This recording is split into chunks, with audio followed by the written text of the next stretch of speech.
I have to say this warms my heart because I don't know if we've ever done something like this before.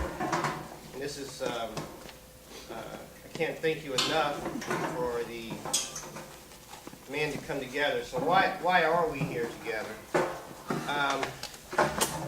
We have an opportunity to step forward as men, and this is a forum, a discussion that's meant to bring us together and have conversation over a central topic.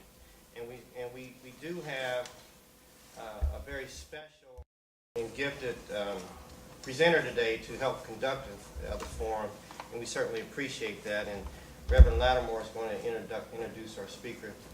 But let's take something out. It's okay to have conversations, okay to have fellowship, but hopefully by the end of this we'll have some type of takeaway where, if anything, it's the fact that we were able to come together and think about some issues that are going to be presented.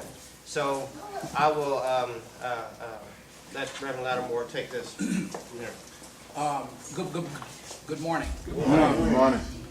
About 20 years ago, I came to Syracuse, Westerville, Delaware, from Syracuse, New York, and I teach at the seminary. But one of the first people that I reached out to ask to come and to speak to my class was the speaker and our elder leader this morning, Mr. Sam Gresham.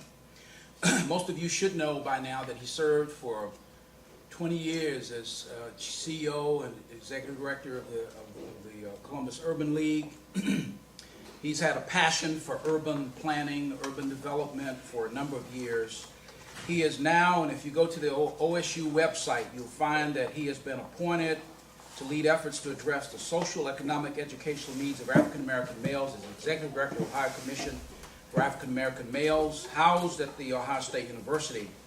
And so this is part of his. I heard him speak about 3 months ago at Bethany Baptist Church with Tuskegee Airmen. Had him spoke for Men's Day in Tuskegee Airmen, and he was talking about not only the challenges facing us as men in this society, but what we need to be doing. And so that's when I said we should be in dialogue with this brother, and because I think that's one of the ways we need strategy, we need wisdom, we need collaboration, we need persistence, so that we can make a difference, not only in the church but in the community. So with that in mind, Mr. Gresham, welcome. Thank you. Tell me what my limits are. How much time have I got? We have an hour. You have an hour. All right, I'll take my watch off. And it is 9:31. Yeah. We'll be out here by no later than 10:31. First of all, I want to say thank you for allowing me to be before you. I'm honored to sit in this historic church and understand its importance in the city of Columbus, and specifically in the African American community, the role that this church has played. Second, I'm honored that I'm before some of the distinguished people in this group this morning. I'm honored just to be here. And anytime you have fellowship with black men to talk about the subject that I'm going to talk about, which is black men.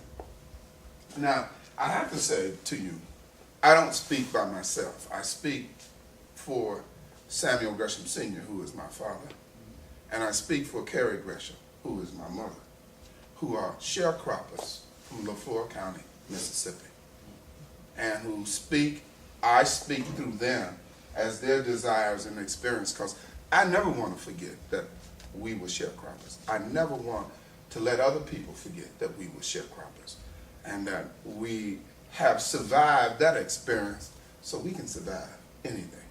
If you had to pick 100 pounds of cotton a day, do you want to know how hard it is to pick 100 cotton?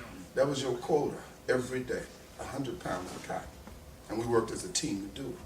I also speak for my brothers, Ronnie and Donnie Gresham, who are, I consider myself the black sheep of the family. One of my brothers is an acoustical engineer and teaches at Columbia College.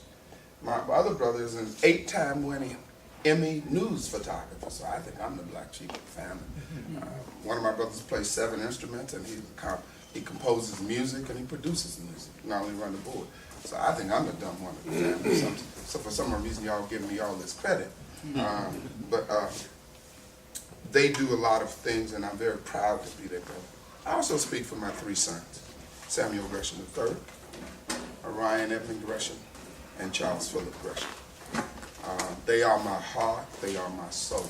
So when I speak from the standpoint of understanding black males, remember I had all brothers, and they only have boys, and I only have boys. So we've become an equity.